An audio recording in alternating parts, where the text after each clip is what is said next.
Well, it's a pleasure and a privilege to welcome Peter McPherson to MSU Today. Peter was our 19th president of Michigan State University from October of 93 through 2004. He's also president emeritus of the Association of Public and Land-Grant Universities. Peter, so great to see you again. It's wonderful to be back on campus. I was here yesterday and saw the game and enjoyed so much being back on campus and seeing the people here. And before we talk a little more, sir, my sincerest condolences about the passing of your wonderful wife and life partner, Joanne, this past June. What a wonderful legacy she has left with MSU Safe Place, the nation's first and still most comprehensive on-campus domestic violence shelter. But just your thoughts on Joanne. Well, it was not really easy in some ways to come to the game yesterday because I've never gone to one of these games without Joanne. She was so dedicated to Safe Place and so committed to having it work. And, of course, now, after all these decades, really, it's worked very well. The other thing that Joanne, she always had an idea. But when we got here, Beaumont Tower bells weren't ringing any. And they hadn't rung for about a year. And she said, "What's this? We got the Beaumont Tower bells need to ring." So I began to hear instantly about the Beaumont Tower. And after bells and after not too long, we got together and actually, as you know, the Beaumont Tower was reconstructed. The bells were ringing, and they've rung ever since. So it was Safe Place and Beaumont Tower bells. And the signs. It was interesting. When we got here, for whatever reason, the signs entering campus were a set of wire structures. And they looked pretty bad. And Joanne, never wanting things to look bad, said, "What are these entrances to campuses? We got to have these look better." And now, you know, they're now stone and permanent, and they look really good. And they've been that way since about 1994. And that was Joanne saying, "What's this?" A great lady. Rest in peace, Joanne. And Peter, take me back to growing up in Lowell. Obviously, I think all of your siblings came to MSU as well. But why was MSU the place for you to come for college? Well, of course, it was a farm in West Michigan, dairy and fruit farm. And we were tied into Michigan State. Agriculture, the ag extension people. All my brothers and sisters, we all were very active in 4-H, kind of competing against each other, actually. We brought our cattle here to show the 4-H fair. All my sisters were in 4-H clothing where they made their dresses, and a couple of them won the county competition, which was a big deal back then. There were 4,000 girls in Kent County who were all competing to represent Kent County to come down. I mean, I remember my Latin teacher in high school saying, "Peter, you really ought to go to Michigan." And I thought to myself, she was such a wonderful lady, Mrs. Roth. I liked her so much, but I thought to myself, "Mrs. Roth, what are you thinking?" I do remember it so clear. "Mrs. Roth, what are you thinking? Of course I'm going to Michigan State." And how would you say your time as a Spartan student kind of set you up for the rest of your professional life and impacted you? The moment I came on campus, I ran for freshman class vice president. We had the campaign all set up before I arrived, actually. I lost, by the way. I think I was 3rd out of 9th. But then I became class president a couple of years later. I was very involved in campus stuff. But Michigan State, you know, my family was educated, really, for the day. Quite well educated. Father read a lot. It isn't as if I came from a world like that so many students come from, where their parents hadn't gone to college at all, and as I think about it, we had lots of advantages. But Michigan State opened up the world, which is what it's supposed to be, right? Right. Open up the world. It worked in the sense I saw the world geographically much bigger, and I saw the world intellectually much bigger. And I had some professors which were wonderful. Old Madison Kuhn, the Michigan historian. I still think of things that Madison talked about.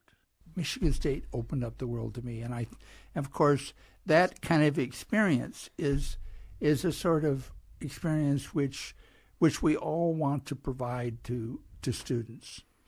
And of course, one of the first things you did after leaving MSU was go to the Peace Corps. And throughout your career, you've always been very focused on international issues, from USAID to the Partnership to Cut Hunger and Poverty in Africa.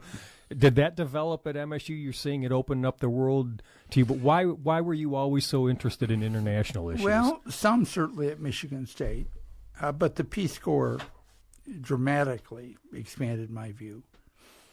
But the combination of those two things, I think, are the opening experiences. And I think I was always curious anyway. You went on to a very distinguished career in so many places, working for both Presidents Ford and Reagan. There's so much you did, but can you just sort of highlight your time between being a Spartan to coming back to lead the place and sort of the impact those presidents had on you? Well, I went to law school after I got back from the Peace Corps, and then I worked for the IRS and the Treasury, and had the very fortunate experience. It really was a critical opportunity. Was I went to work for President Ford, not through Grand Rapids, not through the political process, not through Grand Rapids, but through some associations there in Washington as deputy director, kind of the chief operating officer of the White House Personnel Office, the office that makes recommendations to presidents on people. Ford was a wonderful man, but he didn't know I was there, and I knew him some. He knew my parents, but in the White House, you never talk about how you know the president unless you really know the president and see him every day. It's not the way to get ahead. So I told my boss quietly I knew President Ford after he hired me, but I never said anything about it again. And he didn't even remember, I don't think. So one day, Bill Walker, whose name, ran by my office, said, "Peter, we got to go see the president about this personnel matter that you know all about and you've been working on." So we walked in the Oval Office, and Ford said, "Peter, what are you doing here? How are your parents?" Walker was surprised. But Ford was a very good man, and you may remember when we dedicated the law school building here on campus, President Ford came back and gave the dedication speech. He was a very good man, and we all miss him. And then how about President Reagan? Well, as it is a long story on how, but I ended up sort of being the technical planner for the transition between. We started in the summer of '80, well before the election, for Reagan-Bush, and then when the election occurred, I was the general counsel to the transition, which was a wonderful position. Then the afternoon of the inauguration, Jim Baker, who was about to become chief of staff of President Reagan, subsequently Secretary of State, etc., called and said, "Peter, the White House counsel, for technical reasons, can't come immediately. So you're the White House counsel tomorrow afternoon," upon the swearing in of President Reagan, which is wonderful, actually. And I had this great team that we'd build up on as the general counsel transition. So we moved into the White House that afternoon. I walked back with my son from the inauguration of President Reagan, and I know I was the first one in the Reagan White House to come from that inauguration, and then ran the foreign aid program under President Reagan when my true successor as White House counsel came in, and was Jim Baker's deputy at Treasury. The Reagan years were wonderful years. And then, sir, the early 90s, what made you want to come back and be the president of your alma mater? Well, I was the, after Treasury, after the Reagan years, I went to Bank of America in San Francisco, basically handling a good chunk of their international operations. They had operations in Latin America and other places. But then I got enticed to, the Michigan State job came open and is involved in how I came about it. But anyway, to come back to Michigan State, wow. A lot less money and other things, but that never, run Michigan State was was a dream I never really expected to even have an opportunity to do. And you can imagine my 7 brothers and sisters living in West Michigan, what they thought. Oh, my goodness. By that time, unfortunately, my father and mother had passed away. I think often, certainly did back then, how sad it was that they weren't around, because my father especially, I mean, geez, this would have been, anyway. Well, and when I think of your many accomplishments during your tenure, some of the things that come to mind, the tuition guarantee. I remember you saying every Big Ten university needs a law school, and look at the MSU College of Law now, and the prescience you had to get us over to Grand Rapids and have a presence there, and when you see the Michigan Mile. Now, just some of your thoughts on what are you kind of proud of, and what, geez, I wish I could have gotten this done. Well, the law school is exciting. Detroit College of Law was a very old, very, very solid law school. I mean, I don't mean that in any way diminutive, because they were very strong. They produced the judges, the prosecuting attorneys, the heavy practice lawyers throughout that part of the state and beyond. And the chair of their board, well, he was on the board, but he was designated as the leader. The leader of this effort was Judge Dick Heinrich. And the judge was on the Sixth Circuit, Federal Sixth Circuit bench, very, very prestigious. You know, those are just next to the Supreme Court.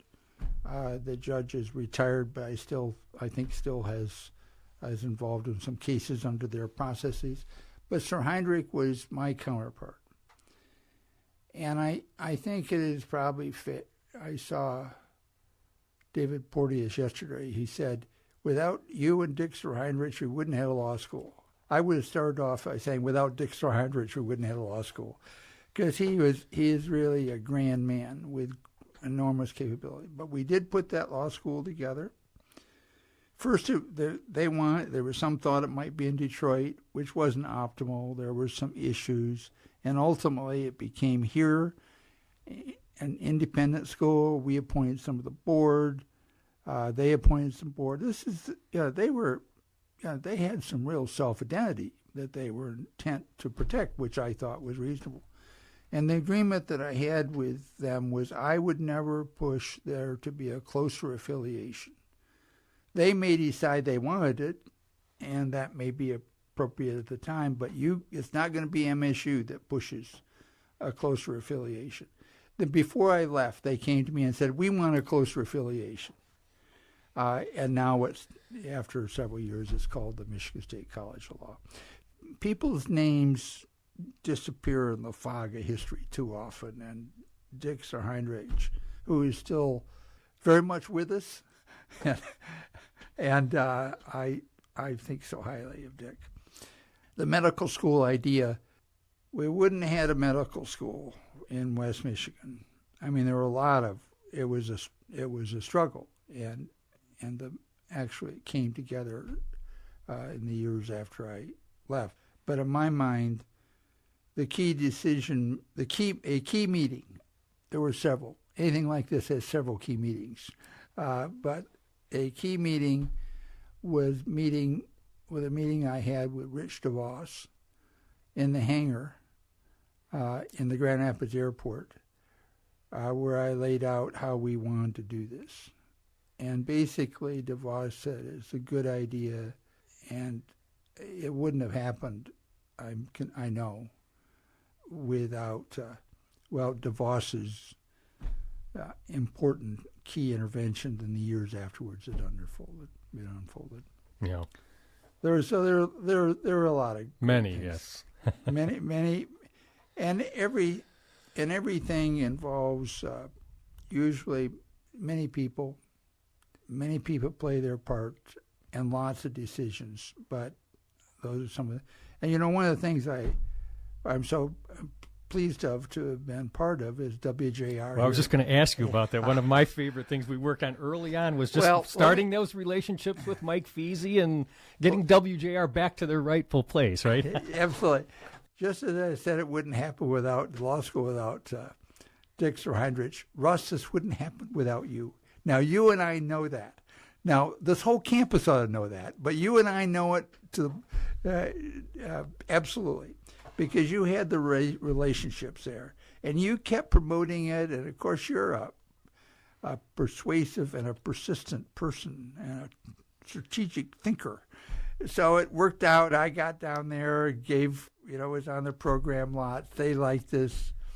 We treated them with great respect and care, and they liked us. And of course, bingo, to the surprise of the world out here.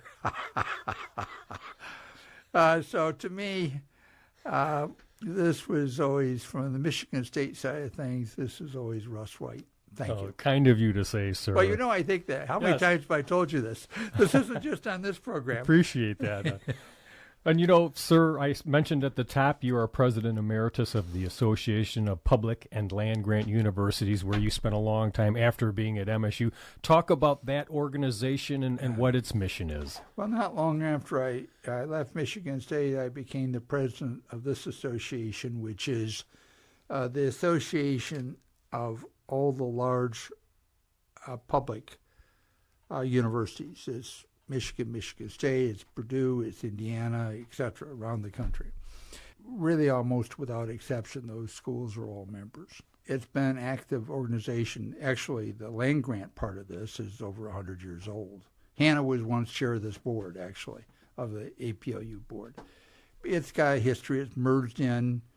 The land grants merged with the non-land grants, the Michigans, the Indianas, 50 years ago. Hannah put together the merger, as he put together so many things. And it's very aggressive and active in Washington on appropriations for universities, deep commitment to student degree completion, to equity, to minority students having the same percentages of graduation rates as majority students, etc. And I've run that.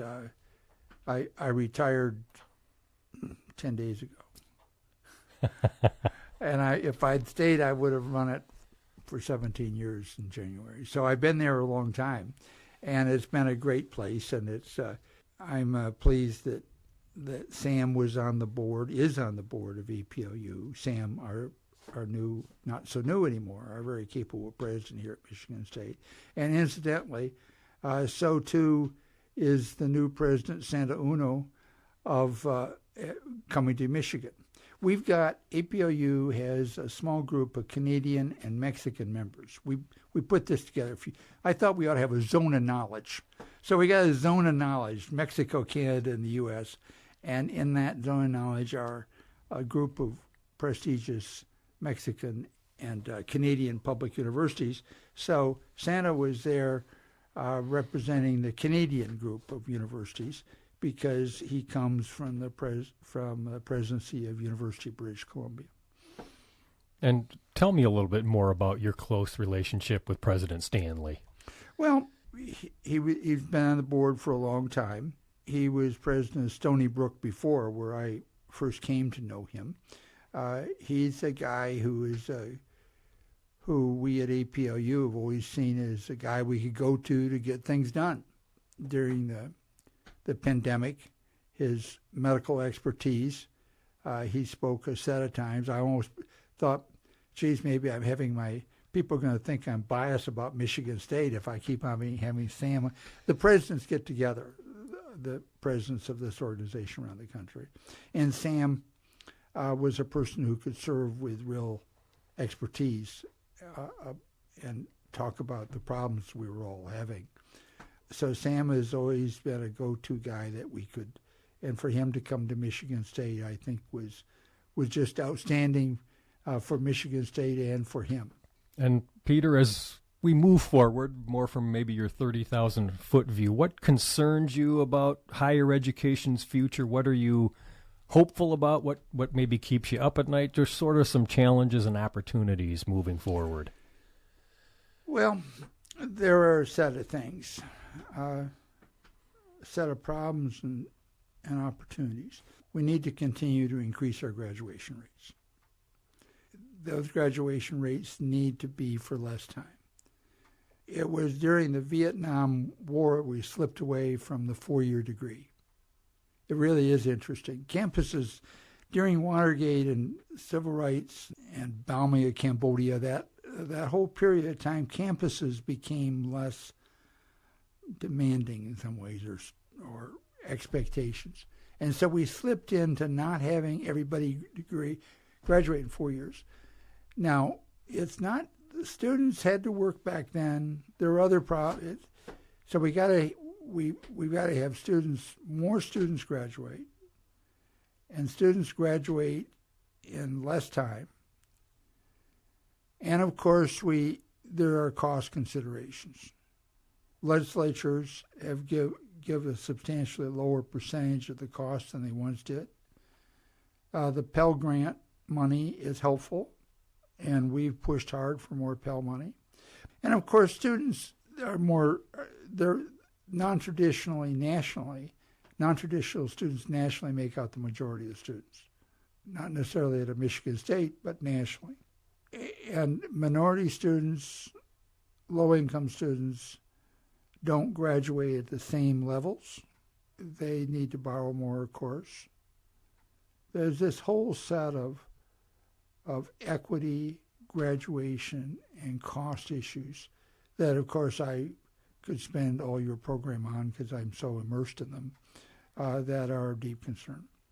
On the other hand, there's some successes. I looked at the APLU numbers over the last 10 years under Department of Education data, and our Hispanic students over the last 10 years have grown 70%.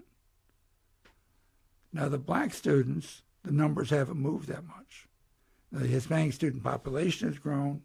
These are the kinds of issues we need to continue to really grapple with and make progress on. We know how to graduate students. We know better than we did. We've got the technology. I know these are important issues for Michigan State. Graduation rates here are quite high, but I know there's a commitment to make them higher.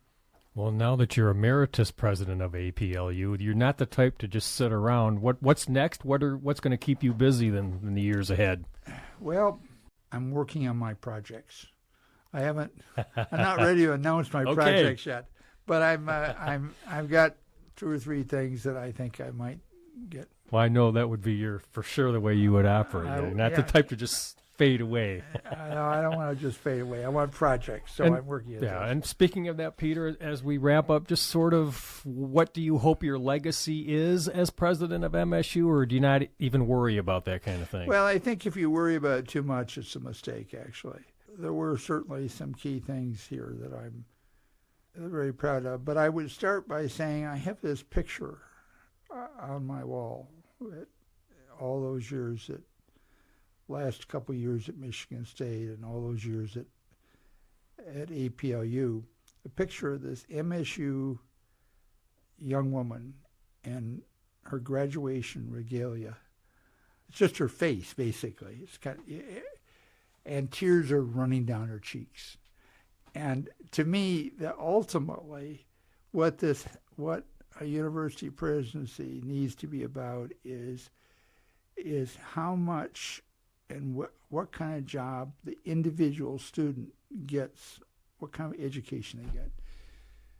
You can have a great university, and if your opportunities and experiences are terrible, it's not a great university to you. So so ultimately, and I think Michigan State educates happily and successfully many students.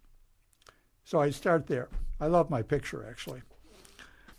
I point out my picture when I sent out this farewell letter 10 days ago to all my APLU colleagues across the country. I pointed out my MSU graduate picture with the tears running down her cheeks. I don't even know who the young lady is, actually. Terry Denbo, our old buddy here. Somebody took it here. I think the law school is important.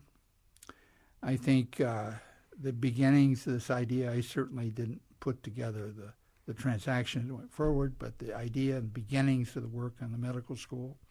I think the work we did on cyclotron, because that could have died 1,000 times. I mean, the Department of Energy was not willing to have us even be a competitor, really. and Senator Levin in Detroit, from U.S. Senator Levin, who is chair of the Defense Authorization Committee, who oversaw the labs. It's great to have him as senator at the time. Levin insisted, keeping that alive and pushing it along. The tuition guarantee, which forced control of expenditures. But this place is so complex. There's so many things that I learned and was part of. And as I've said several times, every project has many fathers and mothers and many contributors. So I was proud to lead Michigan State for those years. Right. Well, Peter, so great to see you again. Thank you so much for coming in and sharing some of your insights with our audience, and all the best moving forward. Well, thank you so much, Russ, and to you too, and the WJR. Michigan State University's 19th president, Peter McPherson, with us today, and I'm Russ White. This is MSU Today.